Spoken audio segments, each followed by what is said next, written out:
Bien-aimés en Jésus-Christ, salut et bienvenue à WIFNU, notre communauté qui lit la Bible ensemble pour connaître les promesses qu'il y en a en Jésus-Christ, notre Seigneur, notre Sauveur et notre espérance. Nous lisons 1 Corinthiens chapitre 14. Comparaison entre le don de langue et le don de prophétie. Recherchez la charité, aspirez aussi au don spirituel, mais surtout à celle de prophétie. En effet, celui qui parle en langue ne parle pas aux hommes, mais à Dieu, car personne ne le comprend. Et c'est en esprit qu'il dit des mystères. Celui qui prophétise, au contraire, parle aux hommes, les édifie, l'exhorte, les console. Celui qui parle en langue s'édifie lui-même. Celui qui prophétise édifie l'Église. Je désire que vous parliez tous en langue, mais encore plus que vous prophétisiez.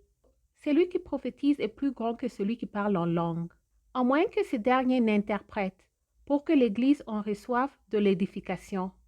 Et maintenant, frères, de quelle utilité vous serais-je si je venais à vous parlant en langue, et si je ne vous parlais pas par révélation, ou par connaissance, ou par prophétie, ou par doctrine? Si les objets inanimés qui rendent un son, comme une flûte ou une harpe, ne rendent pas de son distinct, comment connaîtra-t-on ce qui est joué sur la flûte ou sur la harpe?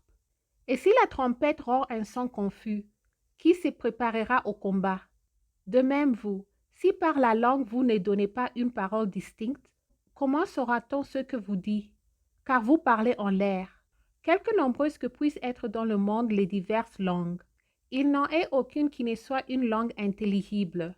Si donc je ne connais pas le son de la langue, je serai un barbare pour celui qui parle, et celui qui parla sera un barbare pour moi. De même vous, puisque vous aspirez aux dons spirituels, que ce soit pour l'édification de l'Église que vous cherchez à en posséder abondamment. C'est pourquoi que celui qui parle en langue prie pour avoir le don d'interpréter. Car si je prie en langue, mon esprit est en prière, mais mon intelligence demeure stérile. Que faire donc?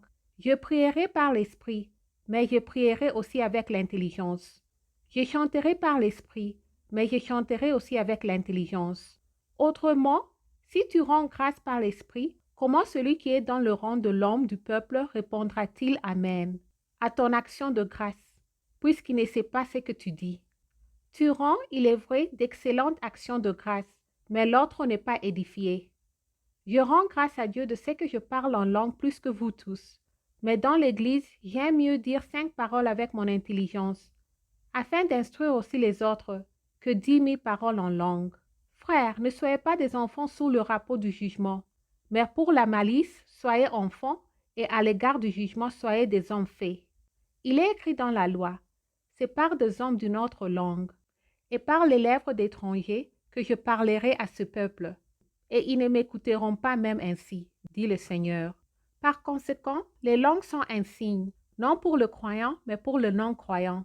La prophétie, au contraire, est un signe, non pour les non-croyants, mais pour le croyant.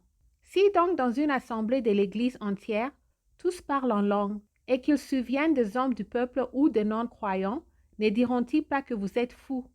Mais si tous prophétisent et qu'il survienne quelque non-croyant ou un homme du peuple, il est convaincu par tous, il est jugé par tous. Les secrets de son cœur sont dévoyés, de telle sorte que tombant sur sa tête, il adora Dieu et publiera que Dieu est réellement au milieu de vous. Que faire donc, frères, lorsque vous vous assemblez? Les uns ou les autres parmi vous ont-ils un cantique, une instruction, une révélation, une langue, une interprétation, que tout se fasse pour l'édification? En est-il qui parle en langue? Que 2 ou 3 au plus parlent, chacun à son tour, et que quelqu'un interprète. S'il n'y a point d'interprète, qu'on se taise dans l'Église, et qu'on parle à soi-même et à Dieu. Pour ce qui est de prophètes, que 2 ou 3 parlent, et que les autres jugent. Et si un autre qui est assis à une révélation, que le premier se taise.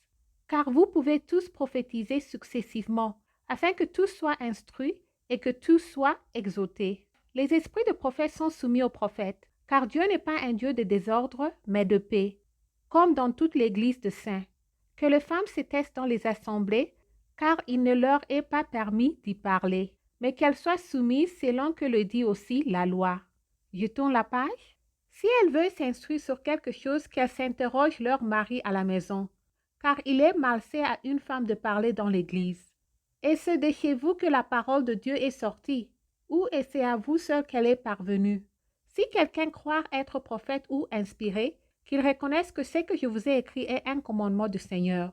Et si quelqu'un l'ignore, qu'il l'ignore. Ainsi donc, frères, aspirez au don de prophétie, et n'empêchez pas de parler en langue, mais que tout se fasse avec bienveillance et avec ordre. Amen. Merci d'avoir lu ensemble. J'améliore mon français en lisant la Bible. Restez en Jésus-Christ et Shalom.